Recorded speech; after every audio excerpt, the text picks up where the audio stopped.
গণেশায় নমঃ। নমস্কাৰ প্ৰিয় শ্ৰোতা দৰ্শক, সকলোৰে প্ৰত্যেকটো দিন সুন্দৰ হওক, মনে বিচৰা আকাংক্ষাই পূৰ্ণতা লাভ কৰক, এই প্ৰাৰ্থনা মা ভগৱতী মা কামাখ্যাৰ শ্ৰীচৰণত অজস্ৰ প্ৰণিপাত যাচিছো। অসমীয়া নৱবৰ্ষৰ শুভেচ্ছা জনাইছো সকলোকে। সকলোৰে সমৃদ্ধি হওক। চলি যোৱা বা গুচি যোৱা অসমীয়া বৰ্ষ, সেই বৰ্ষটোত কৰিব নোৱাৰা মনৰ ইচ্ছা আকাংক্ষাসমূহ পূৰ্ণ কৰিব যিসকলে নোৱাৰিলে, এই বৰ্ষত নিশ্চয়কৈ আপোনালোকৰ মনৰ ইচ্ছা আকাংক্ষা পূৰ্ণ হ'ব বুলি আশা ৰাখিছোঁ। পূৰ্ণতা লাভ কৰক, সকলোৰে সমৃদ্ধি হওক। আজি জনাব বিচাৰিছোঁ বৃহস্পতি গ্ৰহৰ ৰাশি পৰিৱৰ্তনৰ কথা। বৃহস্পতি গ্ৰহৰ ৰাশি পৰিৱৰ্তনৰ বাবে তিনিটাকৈ ৰাশিৰ ভাগ্য উদয় হৈছে, পৰিৱৰ্তন হ'ব। ভাগ্য সমৃদ্ধি আহিব, অগ্ৰগতি আহিব। যোগ আছে যে যান বাহন, সম্পদ, মাটি, ঘৰ ইত্যাদি লাভৰ, স্থায়ী সম্পত্তি লাভৰ যোগ সৃষ্টি হৈছে। বৃহস্পতি গ্ৰহ সকলোতকৈ বিশেষভাৱে সম্পত্তিৰ ক্ষেত্ৰত, মান সন্মান মৰ্যাদাৰ ক্ষেত্ৰত বহু পৰিমাণে গুৰুত্ব বহন কৰে। বৃহস্পতি গ্ৰহৰ এই বিশেষ প্ৰভাৱেই আপোনাক কি ধৰণে প্ৰভাৱান্বিত কৰিব নিশ্চয়কৈ জানিবৰ বাবে ভিডিঅ'টো আপোনালোকে শেষলৈকে চাব লাগিব। ভিডিঅ'টোৰ মাজতেই মই বৃহস্পতি গ্ৰহক সন্তুষ্ট কৰিব পৰা এনেধৰণৰ কিছু ঘৰুৱা প্ৰতিকাৰৰ কথাও ক'ম, যি প্ৰতিকাৰ কৰিলে আপোনাৰ সমৃদ্ধি আহিব, অগ্ৰগতি আহিব, লগতে আহিব মনত প্ৰফুল্লতা আৰু মনত আনন্দ সদায় সৰ্বদা থাকিবৰ বাবে কি ধৰণৰ কৰ্ম কৰিব, মনৰ অশান্তি দূৰ কৰিবৰ বাবে কি কৰ্ম কৰিলে ভাল, সবিশেষ তথ্য জনাবলৈ চেষ্টা কৰিম এই ভিডিঅ'ৰ মাজেৰে। ভিডিঅ'টো স্কিপ নকৰিব। এতিয়ালৈকে যদি আমাৰ চেনেল ছাবস্ক্ৰাইব কৰা নাই, ছাবস্ক্ৰাইব কৰি দিব পাৰে এনেধৰণৰ ভিডিঅ'সমূহ পাই থাকিবৰ বাবে। বৃহস্পতি গ্ৰহ বিশেষভাৱে অতি শীঘ্ৰেই গতি পৰিৱৰ্তন কৰিবলৈ গৈ আছে। 14 মে তাৰিখে বৃহস্পতি গ্ৰহৰ পৰিৱৰ্তন দেখা গৈছে। বৃহস্পতিৰ ৰাশি পৰিৱৰ্তন ঘটিব, যাৰ বাবে উজ্জ্বল ভৱিষ্যত দেখা গৈছে বহুকেইটা ভাগ্যশালী ৰাশিৰ। পোনপটীয়াকৈ কোন কোন ৰাশিৰ ওপৰত শুভ প্ৰভাৱ পৰিব, কোন কোন ৰাশি সমৃদ্ধিৰ বতৰা লাভ কৰিব দেৱগুৰু বৃহস্পতিৰ এই বিশেষ পৰিৱৰ্তন, তাকে জনাব চেষ্টা কৰিছোঁ।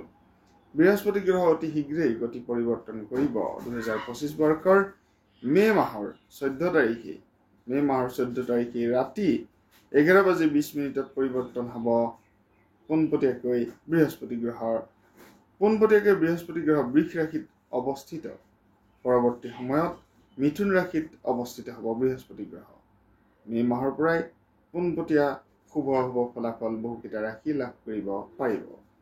কি ৰাশি, কোন ভাগ্যশালী ৰাশিয়েনো বিশেষ ভাগ্য লাভ কৰিছে জানো আহক। প্ৰথম ভাগ্যশালী ৰাশিৰ যদি আমি কথা ক'ব বিচাৰোঁ, প্ৰথম ভাগ্যশালী ৰাশি মিথুন ৰাশি। মিথুন ৰাশিত পোনপটীয়াকৈ বৃহস্পতিৰ অৱস্থান। বৃহস্পতি মিথুন ৰাশিত প্ৰৱেশৰ বাবে অনেক বিভিন্ন প্ৰকাৰৰ ইতিবাচক ফলাফল আপোনালোকে পাবলৈ সক্ষম হ'ব। বিভিন্ন প্ৰকাৰে উন্নতি আহিব, অগ্ৰগতি আহিব বুলি কোৱা হৈছে মিথুন ৰাশিৰ। যান বাহন লাভ, স্থায়ী সম্পত্তি লাভ, মাটি, ঘৰ, সা সন্মান, বিভিন্ন প্ৰকাৰে সন্মান লাভ, সন্মানৰ যোগো দেখা গৈছে। আৰু বিশেষভাৱে মিথুন ৰাশিৰ জাতক জাতিকাসকলৰ সামাজিক উত্থান হ'ব, ব্যৱসায়ত উন্নত আপোনালোকৰ ভৱিষ্যত বুলি কোৱা হৈছে। বৃহস্পতি গ্ৰহৰ গোচৰৰ বাবে মিথুন ৰাশিৰ জাতক জাতিকাসকলৰ চমৎকাৰী ফলাফল আপোনালোকে পাব, যি ফলাফল আপুনি কোনো ক্ষেত্ৰত কামনা নকৰা ফলাফলো আপোনালোকে লাভ কৰিব পাৰে। আপুনি যদি সাধাৰণতে 100 টকাৰ কামনা কৰিছিল, হয়তো আপোনাৰ তাত 1 লক্ষাধিক টকাও আহিব পাৰে। সেয়া এক উদাহৰণস্বৰূপে আপোনালোকক জনালো। বৃহস্পতি গ্ৰহৰ ভাগ্যৰ ফলত চমৎকাৰ আহিব মিথুন ৰাশিৰ জাতক জাতিকাসকলৰ বাবে জীৱনত প্ৰভাৱ পৰিব। এই সময়ত ব্যক্তিত্বৰ উন্নতি হ'ব আৰু সিদ্ধান্ত গ্ৰহণৰ ক্ষমতা বৃদ্ধি পাব। ইয়াৰ লগতে বিবাহৰ পথ খোল খাব যিসকলৰ অবিবাহিত, বিবাহৰ বয়স হোৱাৰ পাছতো বিভিন্ন প্ৰকাৰৰ অসুবিধাত বিবাহ হোৱা নাছিল বা বিবাহৰ ক্ষেত্ৰত অসুবিধা পাই আছিল। চাকৰি সম্বন্ধেও বহুতো ভাল খা খবৰ আহিব পাৰে এইখিনি সময়ত। গতিকে 15 মে'ৰ পৰা আপোনালোকৰ বহু পৰিমাণে ভাল ফলাফল দেখা গৈছে। এয়া আপোনালোকৰ জন্মকুণ্ডলীত কি ধৰণে কি গ্ৰহৰ প্ৰতিকাৰ কৰিলে শুভ ফল আহিব, কৰ্মৰ ক্ষেত্ৰত লাভ আহিব, বিবাহৰ ক্ষেত্ৰত ভাল ফলাফল আহিব, জানিবৰ বাবে আমাৰ স্ক্ৰীনত দেখা নম্বৰত আপোনালোকে যোগাযোগ কৰিব পাৰে, হোৱাটছআপত মেছেজ প্ৰেৰণ কৰিব পাৰে আৰু আমাৰ সৈতে পোনপটীয়াকৈ মেছেজত কথা পাতিব পাৰিব। একেবাৰে নিম্নতম খৰচৰ বিনিময়ত জন্মকুণ্ডলী চাই দিয়া হ'ব আৰু কৰি দিয়া হ'ব আপোনালোকৰ গ্ৰহৰ প্ৰতিকাৰ আমাৰ চেনেলৰ তৰফৰ পৰা। চেনেলৰ তৰফৰ পৰাই সকলো ধৰণৰ গ্ৰহৰ প্ৰতিকাৰ আপোনালোকে ল'ব পাৰিব। সিংহ ৰাশি দ্বিতীয় ভাগ্যশালী ৰাশি। সিংহ ৰাশিৰ জাতক জাতিকাসকলৰ বাবে বৃহস্পতি গ্ৰহৰ গোচৰৰ ফলত শুভ বুলি কোৱা হৈছে। সিংহ ৰাশিৰ জাতক জাতিকাসকলৰ ভাগ্য পৰিৱৰ্তন আহিব বুলি কোৱা হৈছে। সিংহ ৰাশিৰ জাতক জাতিকাসকলৰ সৰ্বাধিক উন্নতি আহিব, অগ্ৰগতি আহিব, বিভিন্ন প্ৰকাৰে পৰিৱৰ্তন আহিব। জীৱন ধাৰণ প্ৰণালীত বিভিন্ন প্ৰকাৰে সিদ্ধান্ত লোৱাৰ ক্ষমতা বৃদ্ধি পাব বুলি কোৱা হৈছে। অমীমাংসিত কৰ্ম, বিভিন্ন ধৰণৰ অমীমাংসিত কৰ্ম যদি আপোনালোকৰ আছিলে, সেই অমীমাংসিত কৰ্মৰ পৰাও আপোনালোকে বহু পৰিমাণে আপোনালোকৰ পক্ষত বিভিন্ন ধৰণৰ মীমাংসা লাভ কৰিব বুলি কোৱা হৈছে। বিদেশ ভ্ৰমণৰ ক্ষেত্ৰত, উচ্চ শিক্ষাৰ ক্ষেত্ৰত বহু পৰিমাণে শুভ ফল দেখা গৈছে। আনফালে পদোন্নতিৰ যুগ চাকৰিৰ ক্ষেত্ৰত দেখা গৈছে। ভাগ্যৰ চমৎকাৰ লাভ কৰিব পাৰিব। স্থায়ী সম্পত্তি, বিভিন্ন প্ৰকাৰে ঘৰ, মাটি, টকা, গাড়ী ইত্যাদিও লাভৰ সম্ভাৱনা দেখা গৈছে। পৰিয়ালৰ সৈতে ঘনিষ্ঠতা বাঢ়িব, পৰিয়ালৰ সৈতে নিশ্চয়কৈ সম্বন্ধ বাঢ়িব বুলি কোৱা হৈছে আৰু পৰিয়ালৰ সৈতে সুখ শান্তি সম্প্ৰীতিৰ পৰিৱেশ নিশ্চয়কৈ থাকিব।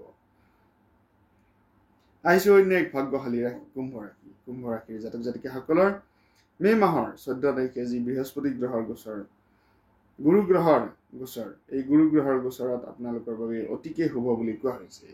কুম্ভ ৰাশিৰ জাতক জাতিকাসকলৰ বাবে সন্তান সম্পৰ্কীয় বিভিন্ন ধৰণৰ খবৰ, আপোনালোকৰ ভাল ফলাফল দেখা গৈছে।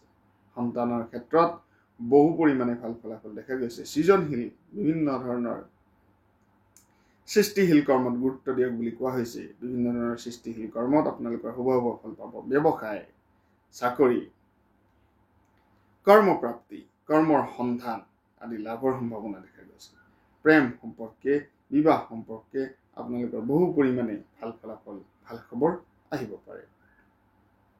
ঘৰৰ ক্ষেত্ৰত, পৰিয়ালৰ ক্ষেত্ৰত বহু পৰিমাণে ভাল খবৰ পাব। বিভিন্ন প্ৰকাৰে সম্পদ লাভৰ যুগ, টকা লাভৰ যুগ, ধন অৰ্থ লাভৰ যুগ দেখা গৈছে। সৃষ্টি হৈছে নতুনকৈ বিবাহৰ পাত্ৰ পাত্ৰীসকল, যিসকলৰ সম্পূৰ্ণ বিবাহৰ উত্তম বয়স হোৱাৰ পাছতো বিবাহৰ ক্ষেত্ৰত কিছু ক্ষেত্ৰত অসুবিধাৰ কাৰকতাই দেখা দিছে, তেওঁলোকৰ বাবেও ভাল ফলাফল কিন্তু 15 মে' তাৰিখৰ পৰা লাভ কৰিবলৈ সক্ষম হ'ব। 15 মে' তাৰিখৰ পৰা 14 মে'ত যিহেতু গুৰু বৃহস্পতিৰ ৰাশি পৰিৱৰ্তন নিশা 11:20 গতিকে 11:20 পাছত 15 মে' তাৰিখৰ পৰা আপোনালোকৰ বহু পৰিমাণে শুভ ফল আপোনালোকে লাভ কৰিবলৈ সক্ষম হ'ব। সকলোৰে শুভ হওক, মংগলময় হওক, এই বিশেষ শুভ খবৰ আপোনালোকলৈ দিলোঁ। নিশ্চয়কৈ আপোনালোকে ভাল পাব। বৃহস্পতি গ্ৰহ যদি আপোনালোকৰ ফেভাৰত ৰাখিব বিচাৰে, যিকোনো হালধীয়া এটা বস্ত্ৰ আপোনালোকে ধাৰণ কৰি ৰাখিব পাৰে। বৃহস্পতিবাৰে নিৰামিষ ভোজন কৰিব পাৰে বা বৃহস্পতিবাৰে নিৰাহাৰে থাকিব পাৰে। বৃহস্পতিবাৰে নিৰাহাৰে থাকিব পাৰে, নিৰামিষ ভোজন কৰিব পাৰে আৰু হাতত হালধীয়া পীত বস্ত্ৰ ধাৰণ কৰিব পাৰে বা আপোনালোকে হাতত হালধীয়া সূতাও বান্ধি ৰাখিব পাৰে। ব্ৰঞ্জ ধাতু ধাৰণ কৰিব পাৰে বৃহস্পতি গ্ৰহৰ বাবে। এয়া ধাতু ধাৰণ কৰিলেও বহু পৰিমাণে শুভ ফল পোৱা যায়। বৃহস্পতি গ্ৰহৰ শুভ ফলাফল। কেশৰৰ পানী খাব পাৰে। আপোনালোকে যদি গাখীৰ খোৱাৰ অভ্যাস আছে তেনেহ'লে কেশৰ যদি আপোনালোকে গাখীৰত মিলাই খায় তেনেহ'লে বৃহস্পতি গ্ৰহৰ শুভ দৃষ্টি পোৱা যায় বুলি কোৱা হয়। আৰু পুখৰাজ ৰত্ন, পীত পুখৰাজ ৰত্ন, চিট্ৰিন এনেধৰণৰ ৰত্নসমূহ আপোনালোকে ধাৰণ কৰিব পাৰে বৃহস্পতি গ্ৰহৰ শুভ প্ৰভাৱ পোৱাৰ বাবে। ধন্যবাদ জনাইছোঁ। ভিডিঅ'টো শ্বেয়াৰ কৰিব বুলি আশা ৰাখিছোঁ। সামৰিছোঁ বিশেষ ৰাশিফল। ধন্যবাদ।